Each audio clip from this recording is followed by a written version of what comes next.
আসসালামু আলাইকুম ওয়া রাহমাতুল্লাহ। হ্যালো, কে? তুই যে ছোট লোক আমি জানতাম, কিন্তু এতটা ছোট লোকের মতো কাজ করবি সেটা আমি জানতাম। ও তুই না? কি করছি কি আমি করছি কি? কি করছিস তুই জানোস না? বলতো কোনদিন আমার তুই বড় নাই। এখন মুখে তুই আসবে, ছোট লোক আসবে, অনেক কিছু আসবে, কারণ তুই তো চেঞ্জ হইছো। তুই চেঞ্জ হইছো, তুমি চিট করছো। তুই এখন আমার সাথে দেখা করবি, এখন মানে আমি আর কিছু শুনতে চাই না। আসতেছি আমি, চিটার বাচ্চা চিটা, আমি আসতেছি। তুই কই? তুই কই? আপনার কি হয়? আমার প্রেমিক কই? আমার বিয়ে করা বউ আর। তাহলে আমার কি হয়? আমার 3 বার কবুল পড়াবো। রাগারাগি করছে, এখন বাপের বাইক চাইতাছে, আর আমি রাত ভাঙাই 3 দিন যাবত এক পোলার লগে কথা কয়। ভাই দেখেন না কেন আমার বল লগে পরে কে করে? ও আমার সেন, ওরে মারি না তো।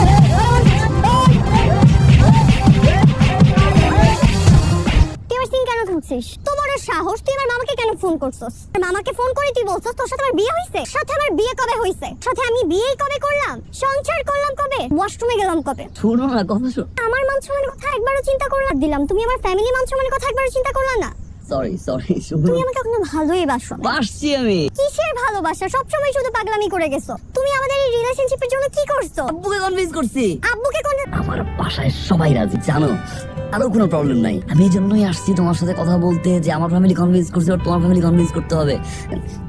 আমি ভুল করছি, সেদিন আমার আসলে এত পাগলামি করা ঠিক হয় না। আমি কি করবো বলো? আমি যখন দেখছি যে তোমার কে জানি ফোন দিছে, ফোন দিয়ে বলছে আসো না, কারণ তুমি বলছো যে এই তো আসছি, আমি মনে করছি ব্রেকআপ। আমি সরি, আমি যে পাগলামি করছি, আমি তোমাকে ভালোবেসে করছি না, আমি তোমার সাথে থাকতে পারি না, তোমাকে ভালো। আমি কি করবো বলো? আমার তো দোষ নাই। আমি সরি, আমি এই ধরনের পাগলামি করবো না, আই প্রমিস।